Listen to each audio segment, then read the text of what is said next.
Bueno, apreciables televidentes, una vez más estamos al frente de cámaras aquí, saludándoles, mandándoles un afectuoso saludo a todos los que nos pueden ver a través de la señal del cable en todo el interior de la República, aquellos que por medio de internet también nos pueden ver en todo el mundo, a los compatriotas que se encuentran en los Estados Unidos, en Canadá y cualquier otro rincón en que se encuentren y que nos puedan ver, les mandamos un afectuoso y cariñoso saludo, deseándoles lo mejor, que Dios los bendiga siempre, que ustedes estén progresando y que sepan que en este su programa siempre vamos a tratar de darles factor de realidad para que ustedes tengan la comprensión de lo que está sucediendo y que no se olviden de que Guatemala los ama, los quiere y los espera aquí.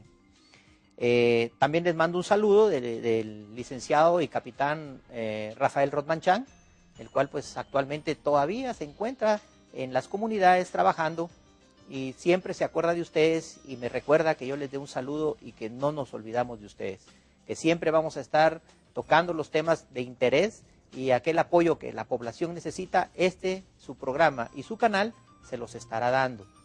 Así que el día de hoy vamos en el segundo segmento a tocar un tema muy importante con una personalidad que viene, pero vamos a iniciar nosotros y es el tema que está muy en boga hoy en día, que se llama la despenalización.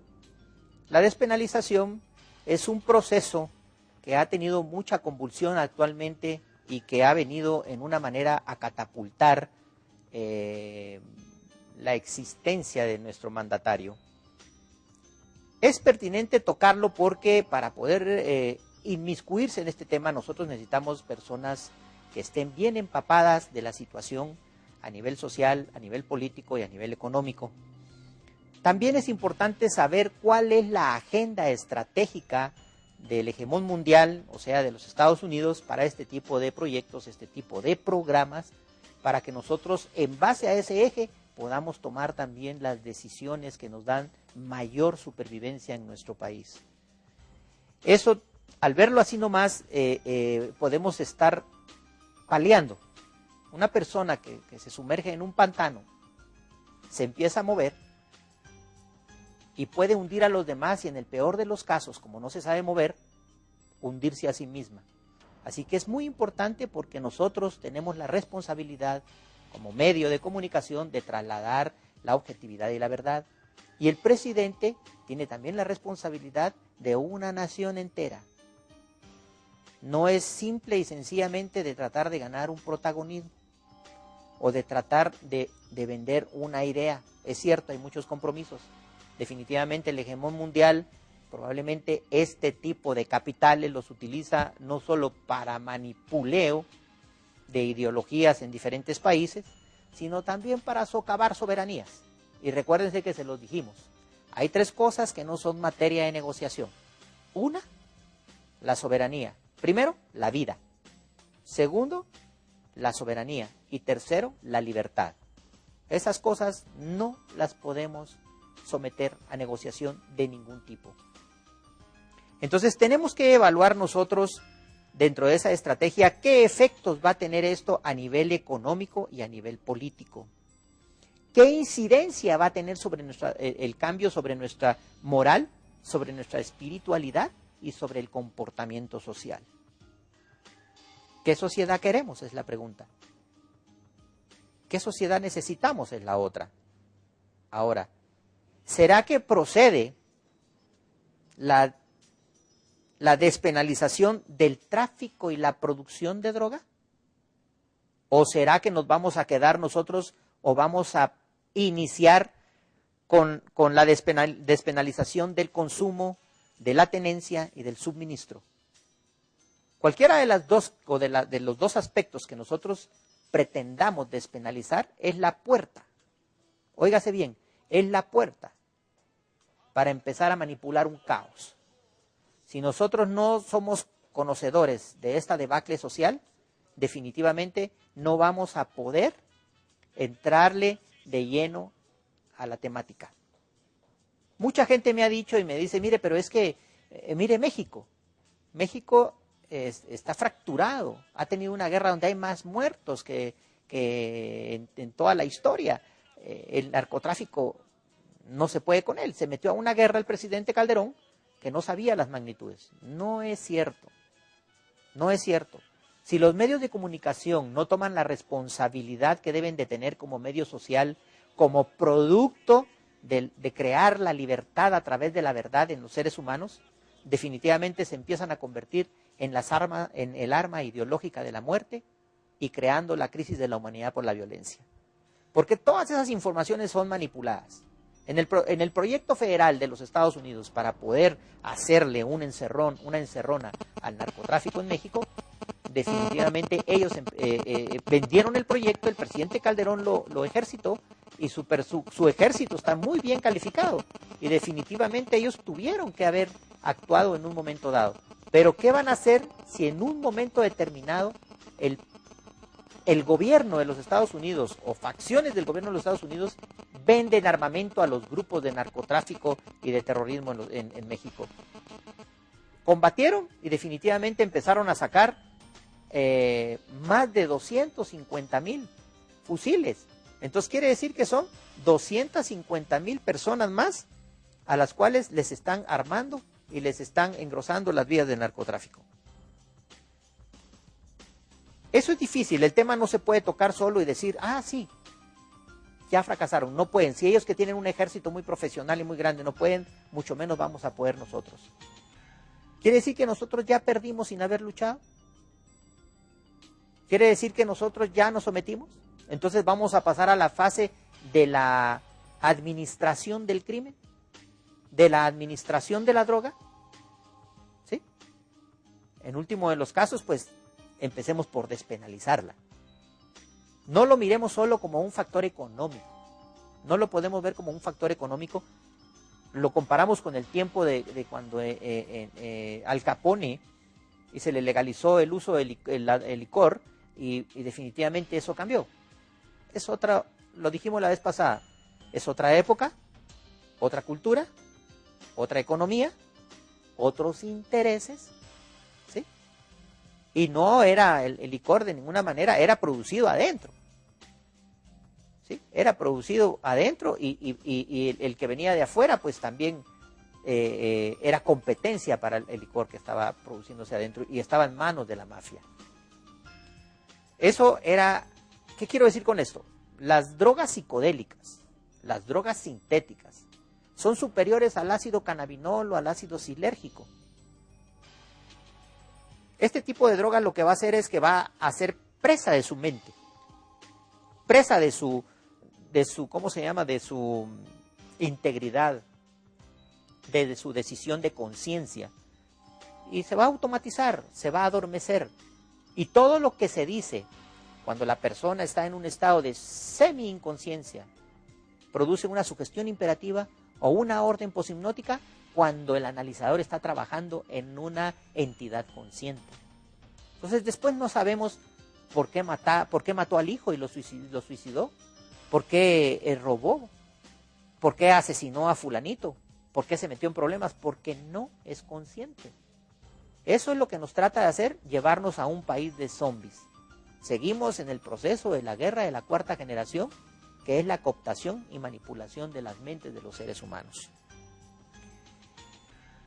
Es un pretexto pretender también y decir, démosle libertad al que se quiera drogar. ¿Es responsabilidad de un Estado nacional soberano? Es decir, es muy fácil permitir que la gente se siga drogando y me quito del problema. No, nosotros como Estado tenemos que ver los programas, no importa cuán caros sean, para que esa gente vuelva a ser reinsertada a la sociedad y que pueda volver a ser el ente productivo que nosotros esperamos que sea.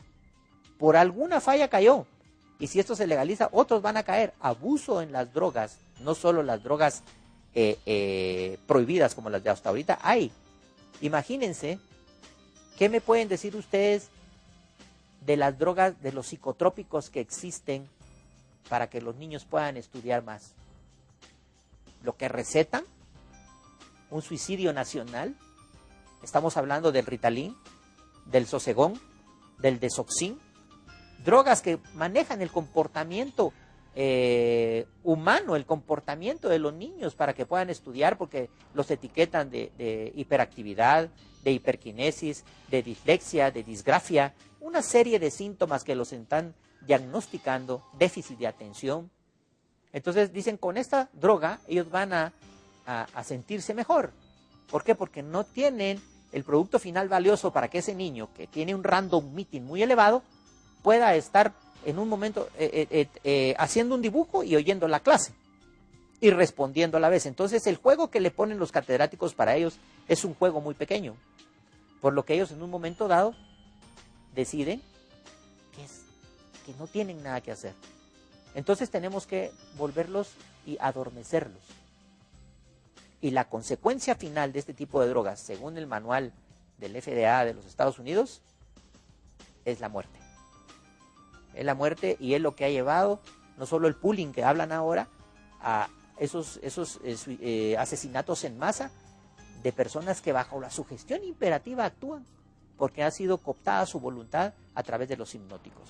Si esas drogas que están siendo utilizadas y que son controladas hacen desastre, imagínense ahora las que son psicodélicas, las que son sintéticas, las que de una u otra manera cooptan la conciencia de las personas, pues definitivamente no vamos a tener salida.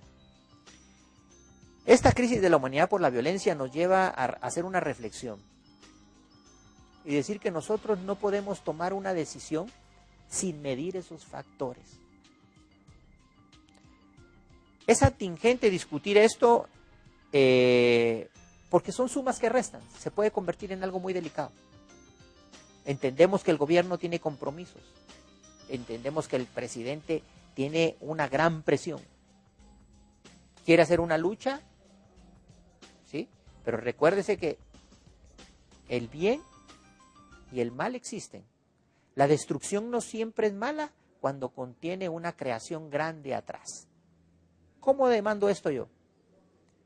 Y lo hemos dicho varias veces, ¿ok? Vamos a sacrificar 1.000 seres humanos, pero vamos a salvar 7.000 millones, porque descubrimos la cura para el SIDA, por decirles algo, si contiene. Es ético incluso. Pero agarrar al azar este problema y venir a poner sobre la palestra el tema de la discusión, primero con el personal que no es idóneo, segundo sin haber hecho esta introspección científica, moral, cómo nos va a afectar en la conducta humana y en la sociedad. Yo les lanzo la pregunta, ¿necesitan ustedes droga para vivir? ¿Sí? Si necesitan droga para vivir, ok, pues despenalicémosla. Pero al despenalizarla, ¿qué vamos a lograr? Que se empiece a despenalizar todo aquel que ha lavado dinero, todo aquel que ha incluso manchado su vida con la sangre de otro ser con tal de traficar y vender la droga, porque tiene efectos retroactivos la ley. Y es cuando beneficia al reo en materia penal. Entonces tenemos que tener mucho criterio, y eso es chiquito lo que les estoy diciendo a lo que nos espera. Después viene la legalización, y en la legalización, ¿qué vamos a tener? En la legalización nos vamos a meter a un problema donde nosotros vamos a pasar a ser el blanco de los que venden la droga y de los que necesitan que hayan consumidores. Y si usted no consume, lo van a eliminar. Vamos a un corte comercial y regresamos. Bueno, aquí nuevamente, queridos compatriotas y televidentes, hoy tenemos en este segundo segmento al licenciado Byron Barrera. Él es periodista y analista político. Nos acompaña el día de hoy para que podamos seguir tocando este tema de interés nacional, y no solo nacional, sino que es un flagelo a nivel mundial, pero que Guatemala está en este momento en el ojo del huracán si nosotros en un momento dado no somos actores y no nos metemos dentro del problema para ver qué podemos hacer. La pregunta que se les lanzó hace rato, ¿usted necesita droga para vivir? El ejemplo muy claro, tenemos drogas autorizadas que no son psicodélicas y que no son diseñadas, lo que en un momento lo capturan y no lo dejan salir, pero que hoy por hoy nuestros hijos la toman a través de las recetas psiquiátricas, donde se les dicta que son hiperkinéticos, que tienen hiperactividad y que toman Ritalin, Sosegón y Desoxin, y que son drogas mucho peores que cualquier ácido silérgico, que cualquier ácido cannabinol, y que definitivamente, según el manual FDA4 de los Estados Unidos, es su consecuencia final el suicidio. Es un abuso a la sociedad y nosotros tenemos que estar pendientes. ¿Qué sociedad queremos? Así que bienvenido. Muchas gracias, Roberto. Muy buenas tardes y gracias a usted y a Vea Canal por la invitación a participar en su interesante tema. Entonces sí, nosotros le agradecemos que haya aceptado, ¿va? Porque fue de momento, pero sabemos que esto hay que verlo de alguna manera. Hay diferentes aristas como verlo, pero hay una incidencia como en la minería, ¿verdad? Dice, tenemos oro y no tenemos agua, la contaminamos. ¿Será que podemos vivir sin oro? ¿Será que podemos vivir sin agua? Somos mendigos sentados en un saco de oro. Entonces, ahora es más importante. Hoy estamos viendo un proceso que atañe a la conservación de la existencia, a la conservación de la vida, a la conservación de la conciencia como seres que somos imagen y semejanza de Dios. Así que yo quisiera saber su opinión. ¿Qué piensa usted en este tema de la despenalización de la droga? Bueno, primero que nada, yo pienso que en el mercado hay muchas cosas que se nos venden, que se nos ofrecen y que tienen el mismo o mayor efecto negativo que las diversas clases de drogas que existen. Yo le menciono por lo más común, que es el licor, que se expende en sus diversas modalidades, el cigarrillo, que también pues es dañino, tanto como el licor. Hay muchas bebidas estimulantes, energizantes que se venden en el mercado y cuyos efectos son negativos, son bastante conocidos. Hay muchos muchachos y muchachas que constantemente consumen ese tipo de bebidas y ha habido muchos casos. Hay muchos casos en los que se producen infartos como consecuencia de este tipo de bebidas estimulantes que se venden en los mercados, como una Coca-Cola, como un vaso de leche, es decir, que están a la vista de todos y que no tienen ninguna prohibición. La puede comprar cualquier persona. Y ya sabemos pues, las consecuencias funestas del licor, del consumo del cigarrillo. Tuvimos hace unos pocos días el grave accidente que ocurrió en Jalapa, donde murieron 6 personas, ¿verdad? A consecuencia de que un piloto ebrio que conducía un pick-up a alta velocidad, fue a chocar contra estudiantes y una tienda con los resultados pues que ya conocemos, la muerte de 6 personas por el consumo de licor. Es decir ¿qué quiero decir con esto? Bueno, la droga nos sorprende mucho, pero hay en el mercado muchas cosas parecidas a la droga que se nos venden con toda normalidad, con toda libertad. Recordemos la época de los años 30, cuando el licor estaba prohibido en los Estados Unidos y que existía una gran cantidad de violencia por la comercialización clandestina de licor. Ya conocemos la época de los grandes capos, Al Capone, etcétera, en los Estados Unidos. El consumo de la droga hoy día en el mercado es uno de los productos que más ganancia genera a todos los actores, pero especialmente de lo que se nutren los bancos del sistema, no solamente aquí, sino en los Estados Unidos, en los paraísos fiscales, donde si en un momento se acabara la droga, en un momento X se le pusiera fin a esto, bueno, yo no sé qué pasaría con los bancos, pero le pondría una gran interrogante sobre el sistema financiero, porque es una de las ganancias subterráneas, clandestinas, más grandes del planeta, a escala mundial, ¿verdad? Superior a las ganancias por consumo de medicina y por expendio de petróleo, ¿verdad? Entonces se mueve mucho dinero, se mueven muchos intereses, al extremo que en los Estados Unidos la distribución y el consumo de droga tiene ciertos niveles de tolerancia, mientras se nos hace combatirlo en los demás países. Aquí en nuestros países uno escucha hablar de famosos narcotraficantes, de un Chamalé, de un Lorenzana, de un Juancho León, pero uno no oye apellidos famosos en los Estados Unidos de narcos que sean perseguidos, ni que en Estados Unidos se emitan leyes para que las propiedades y bienes del narco sean expropiadas por el Estado. Mientras en otros países es una guerra terrible la que se da. En México han muerto unas 40,000 personas en 6 años y las armas las expenden las tiendas en los Estados Unidos casi de manera libre.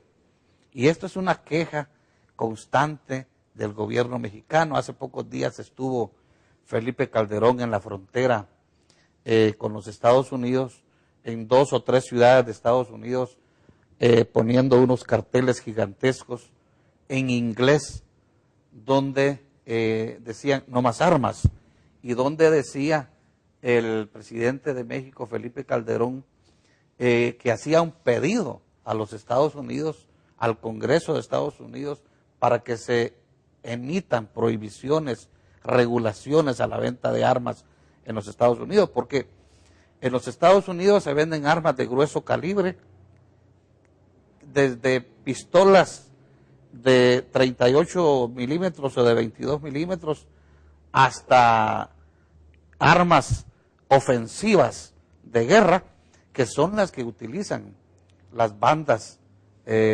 criminales de narcotraficantes, tanto en México como en otros países de Centroamérica. Y esto es otro gran negocio en los Estados Unidos, la venta de armas.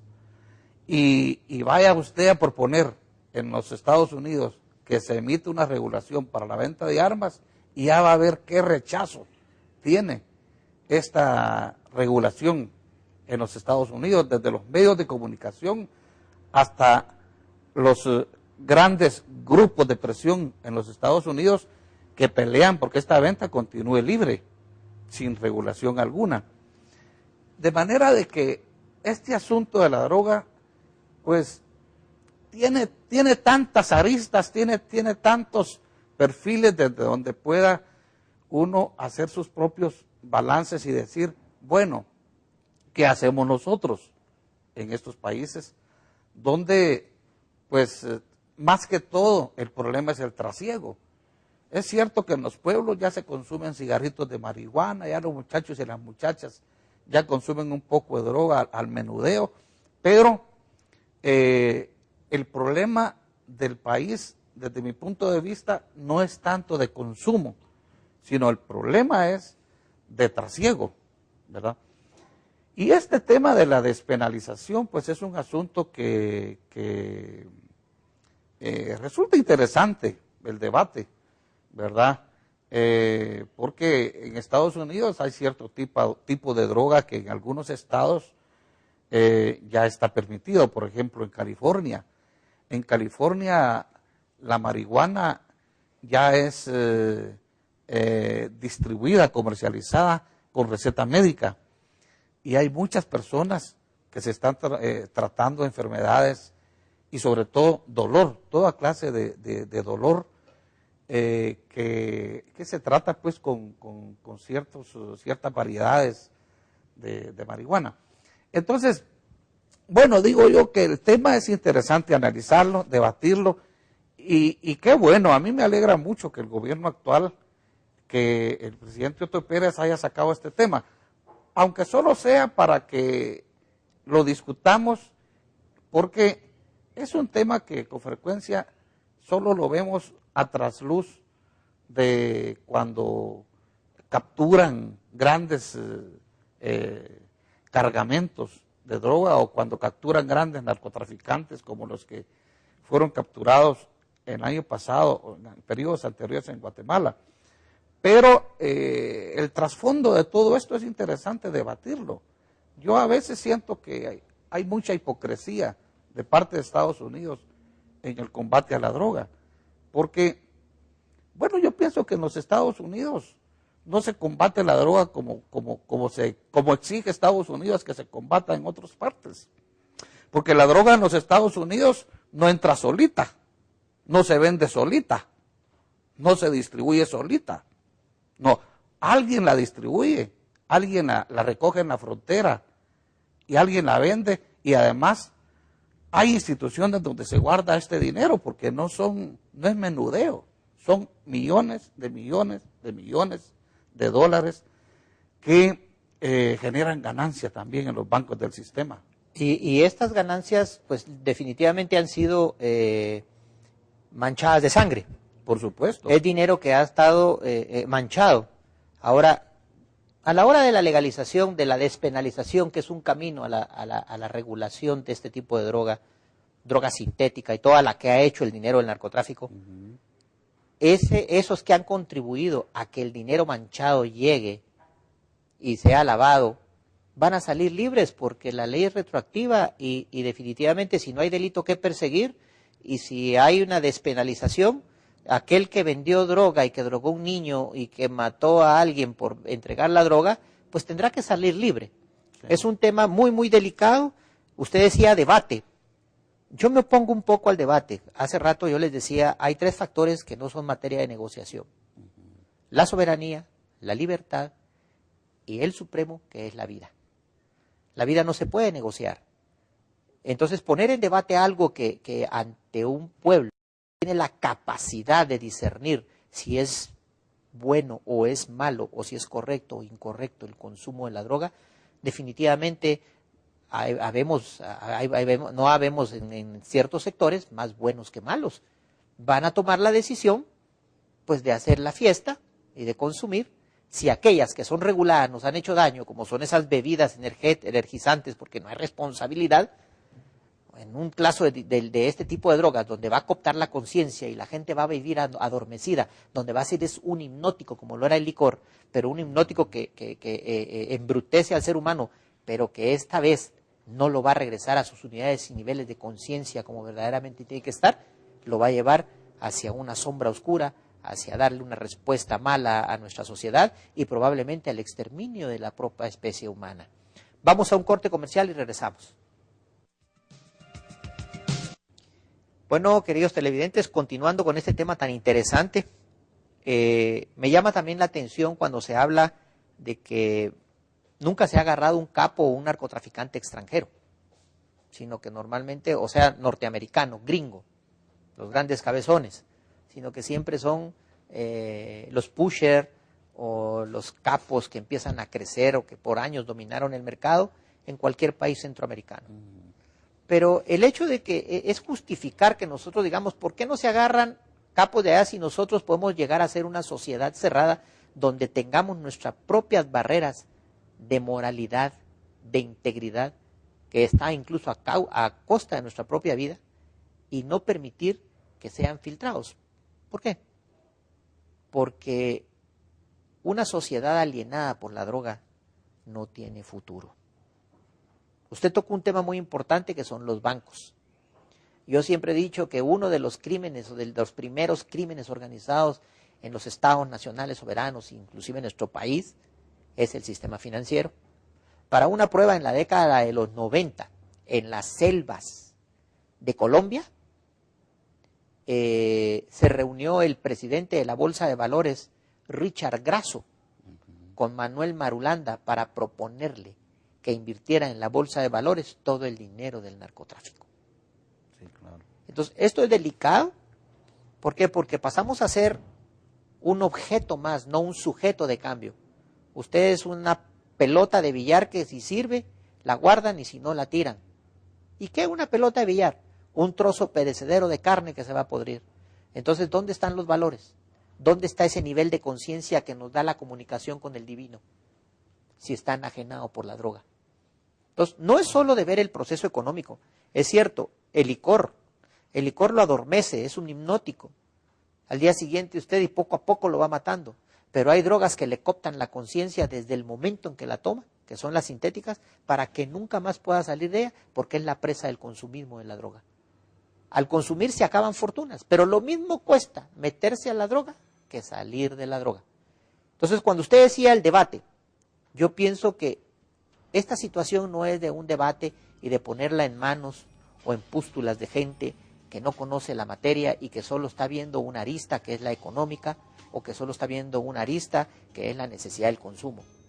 No, yo pienso que aquí debe haber un equipo científico, nacional, interno, con conciencia, que en un momento dado diga, bueno, nosotros lo único que podemos hacer ahorita es educar a nuestra gente, es enseñarles que esto, y es curar a los que están dependientes de la droga como Estado responsable. Para cerrarle la puerta, puede pasar por aquí si quieren y se tira para allá, pero no la consumimos. Y en eso, venir y empezar a poner centros de narconón, que son los centros de rescate a toxicómanos, darles una oportunidad de vida, no una eutanasia autorizada donde se les dice, dróguense hasta que aguanten mucha y se mueren. Eso no puede ser, no lo podemos permitir. Entonces, la pregunta es básica.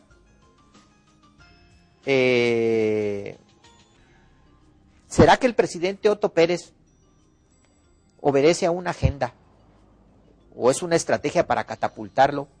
¿Obedece a una agenda que el día de mañana van a decir en el nombre de la democracia le permitimos que levantara su voz para pedir que se regularizara o que se despenalizara la droga y nosotros como buenos vecinos le vamos a decir al final, hágalo?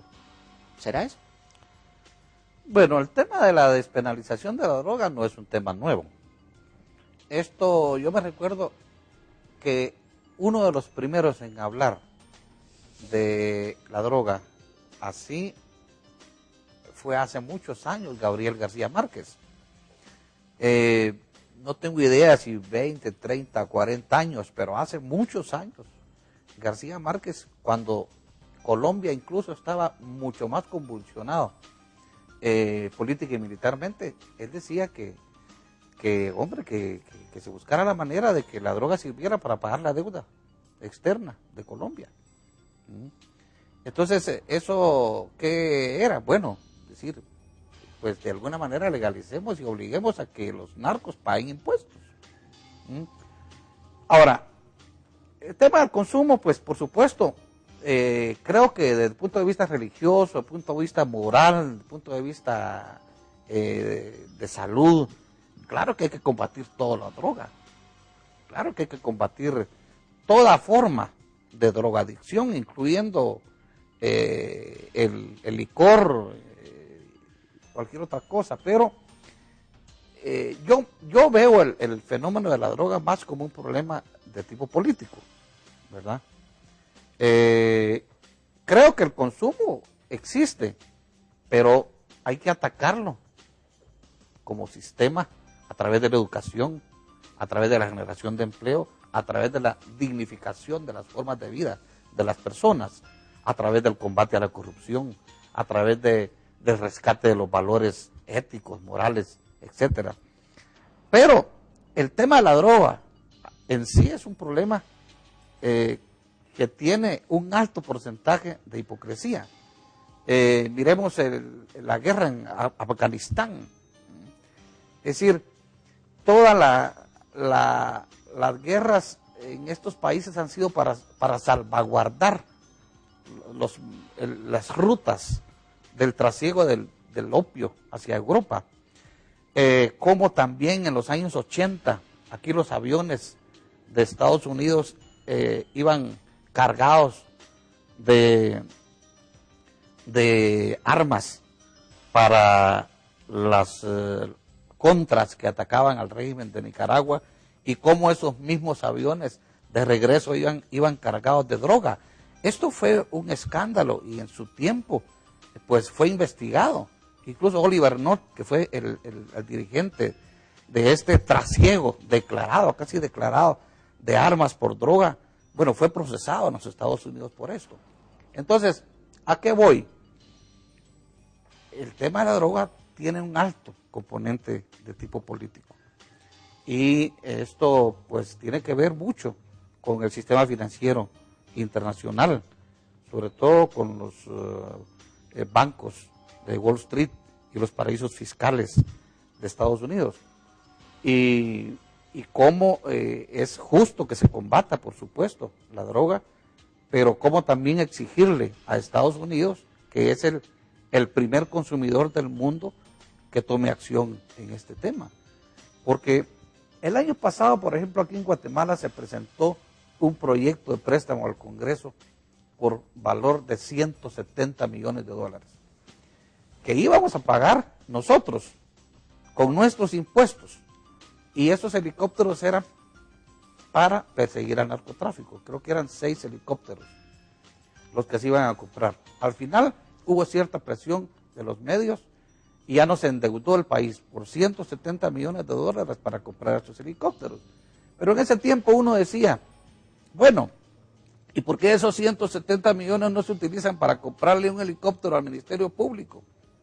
Hoy veníamos oyendo en las noticias de que tardan 9 horas para llegar a un departamento del Ministerio Público a levantar los exámenes alrededor de una escena del crimen. Sí, en una escena de un crimen, ¿verdad? Y como el Ministerio Público entonces no tiene un helicóptero, o como la Policía Nacional Civil no tiene 2, 3 helicópteros para combatir la delincuencia y el crimen, pero sí se endeuda el Congreso con 170 millones de dólares para combatir el narcotráfico. ¿Por qué?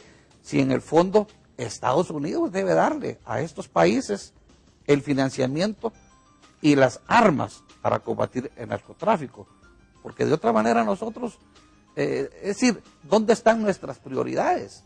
Las prioridades de estos países, bueno, la educación, la salud, el combate al hambre, a la desnutrición. Esas son las prioridades de nosotros. Combatir el narcotráfico no sé hasta qué punto sea una prioridad del Estado guatemalteco. Sí, tiene razón. Ahora, ahí es donde yo digo que, por ejemplo, los medios de comunicación se vuelven el arma ideológica de la muerte, cuando no trasladan la verdad.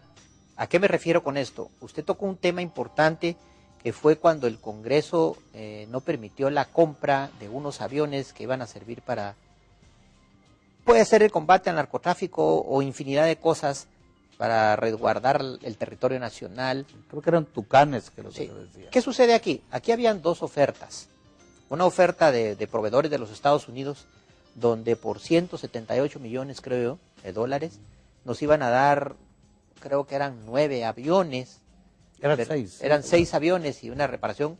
Cuando entró la oferta de aviones rusos, donde nos iban a dar un avión o 2 aviones hospital, que podía hacer operaciones de corazón abierto en el aire. Imagínese. Nos iban a dar 2 aviones para surtir una ciudad como Quetzaltenango en caso de que hubiera sabotaje para luz. Nos iban a dar aproximadamente 12 o 13 aviones de combate de reacción inmediata. Y nos iban a dar 2 aviones con mayor capacidad que los que tiene Estados Unidos para incendios forestales. Todo eso nos lo iban a dar por menos de los 178 millones y que iban a aceptar en pago la chatarra que teníamos los rusos. Pero como no representaba para ese Congreso y para ese gobierno dinero, lo pusieron, digamos, algunos militares a pensar de que cómo se iba a hacer negocio con comunistas. Y no aceptaron, pero fue manipuleo económico. El único oficial del ejército, que dentro de muchos, un oficial probo, decente, el general Flores Arana, fue el que se opuso. Y por eso creo que fue retirado de su puesto o marginado, porque fue el único que se opuso y dijo, no, nosotros compramos los aviones rusos porque son los que nos están dando para la nación de Guatemala un mejor servicio. Entonces, definitivamente, si nosotros vamos a tener funcionarios corruptos, nada va a caminar. Yo pienso que la primera amenaza en Guatemala no es el narcotráfico, no es el terrorismo, porque eso será para el hegemón mundial, pero para nosotros la primera amenaza es la calidad de integridad y moral del ser humano que tenemos. Sí. Porque si este no toma responsabilidad, vende a su mamá por unos denarios y no le importan las consecuencias.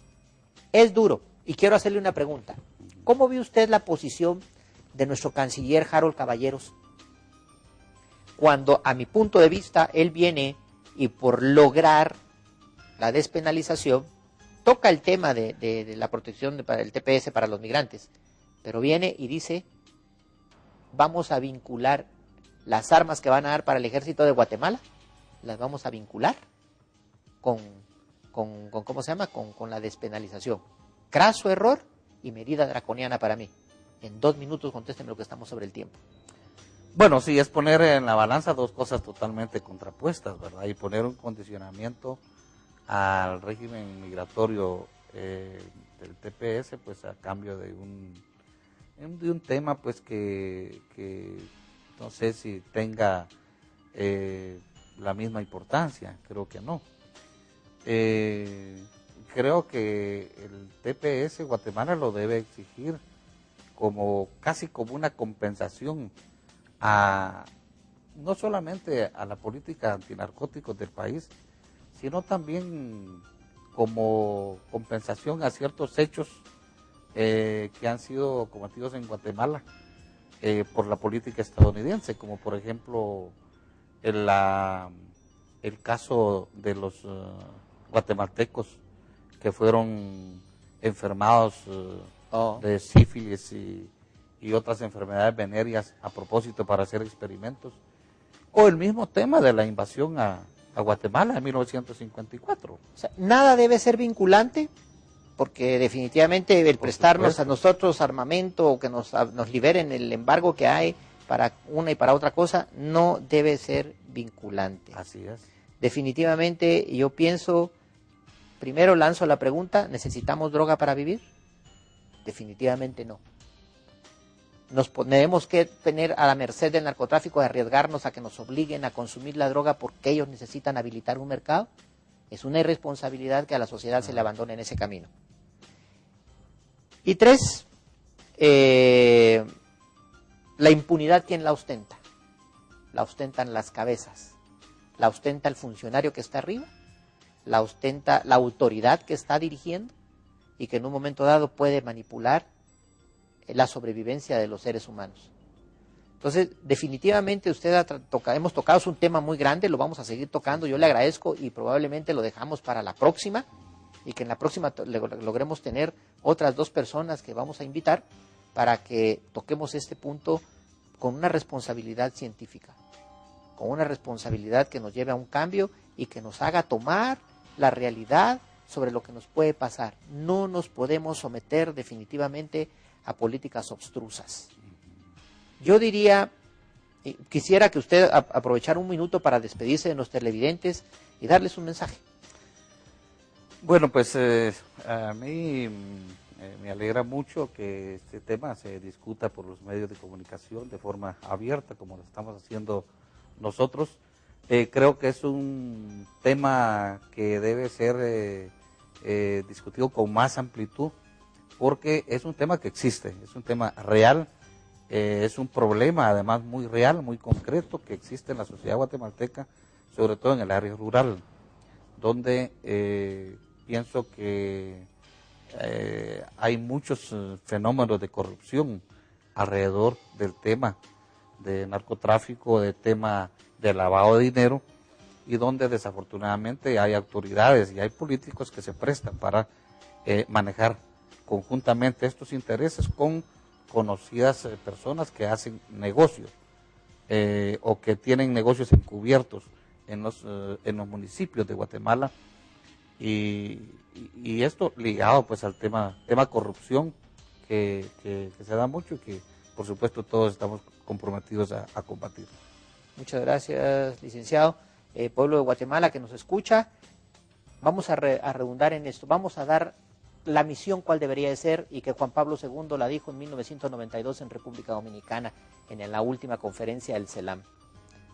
Dice: América Latina, desde tu fidelidad a Cristo, resiste a quienes quieran ahogar tu vocación de esperanza. Nosotros somos un pueblo libre y tenemos que luchar por esa conciencia. Muchas gracias y bendiciones en sus hogares.